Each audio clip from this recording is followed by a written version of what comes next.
Ciao, my name is Umberto Mucci and this is We the ItaliaNews, a podcast about Italy during coronavirus times. Today is Thursday, October 6, 2022. Italy registered around 161,000 new COVID cases in the last week of September, an increase of 34% on the previous week. All of Italy's regions registered increases, from Sicily with a 5.9% rise to Veneto with a 50.9% increase. COVID admissions to ordinary hospital wards were up by 4.5% in 1 week, but the number of coronavirus sufferers in intensive care dropped by 14.7%, and COVID-linked deaths fell by 8.1%. A number of news items have come in just one day that concern us and make it clear how the perception of Italy abroad has changed since the fall of Mario Draghi's government. France has cut off the supply of electricity to Italy because they need it for their own citizens, and Austria, Switzerland and Slovenia may soon follow. Also, France has decided to back Saudi Arabia instead of Italy for the Expo 2030 bid. In addition, in the August-September 2-month period, the ECB let Italian BTPs in its portfolio fall by a net 1.243 billion. In the June-July period, the ECB had bought 9.762 billion Italian bonds. Finally, the rating agency Moody's says that they will likely downgrade Italy's rating if they anticipate a weakening of the growth outlook due to the failure to implement reforms linked to the European recovery plan. There is no plot against Italy, make no mistake. What is simply happening is that the international institutions and our European allies thought highly of the man we kicked out, and they are worried about the future government. Draghi was also the strong man Europe had to deal with the United States, because America thought highly of him too. Having sent him home not only hurts Italy, but also Europe, according to our partners. A few new data recently published say that life expectancy in southern Italy was 81.3 years in 2021, 1.6 years lower than for northern Italy, 82.9 years. The life expectancy for central Italy was 82.8 years, while the life expectancy for Italy as a whole last year was 82.4 years. The north-south divide could also be seen in educational attainment. 35.8% of students in northern Italy finished middle school with an inadequate level of numeracy, compared to 60% in southern Italy. Besides, the proportion of young people in Italy who are not in education, employment or training, the acronym they are called with is NEET, has increased significantly since the start of the COVID pandemic. The proportion of Italian 25 to 29-year-olds who are NEETs climbed to 31.7% in 2020 and then rose further to 34.6% in 2021. Also, the proportion of NEETs among Italian 20 to 24-year-olds dropped from 28.5% in 2019 to 27.4% in 2020, but then rose to 30.1% last year. The end of summer worries that in the past 2 years in Italy were about COVID, and unfortunately they were right, because in 2020 and 2021 the colder months brought new waves of viruses and great damage. This year are about energy costs, and it is likely that these concerns will be confirmed by what will happen between next fall and winter. Already, summer bills have brought nasty surprises to families, stores and businesses, which have seen their electricity and gas costs rise tremendously.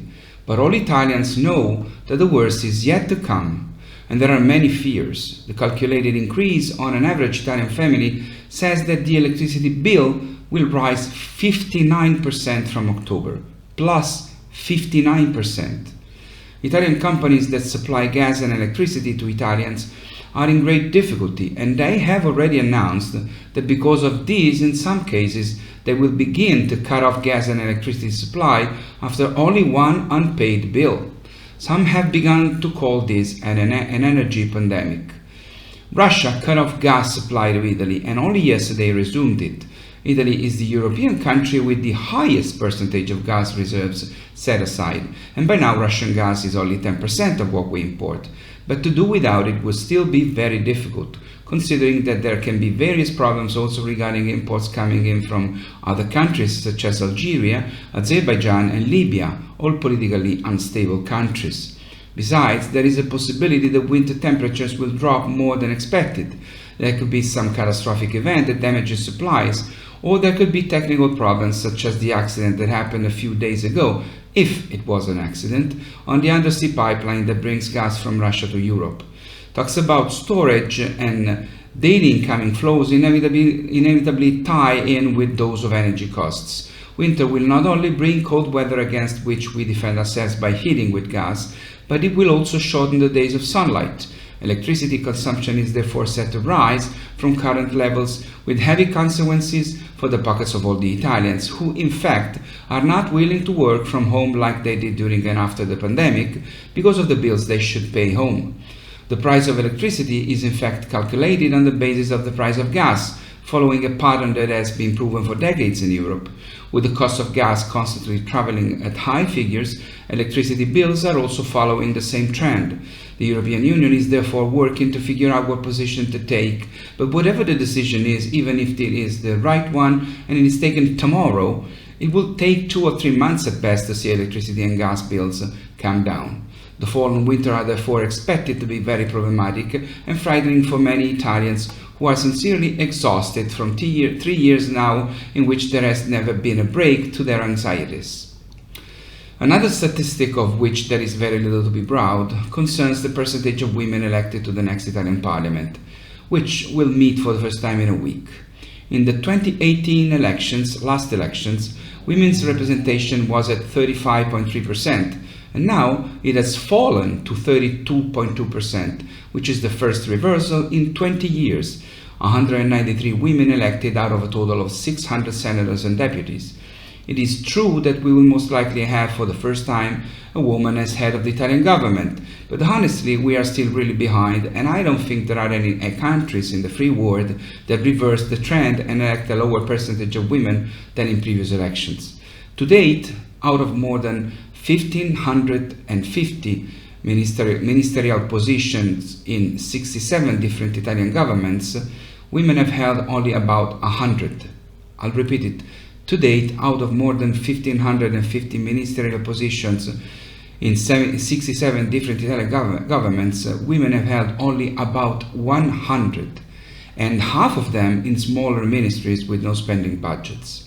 Moreover, today, out of 19 regions and 2 autonomous provinces, only Umbria has a woman governor. There are also few women mayors, only about 15%. There is, however, one piece of good news with which I want to close this most complicated episode of this podcast, and this news, it is about a woman.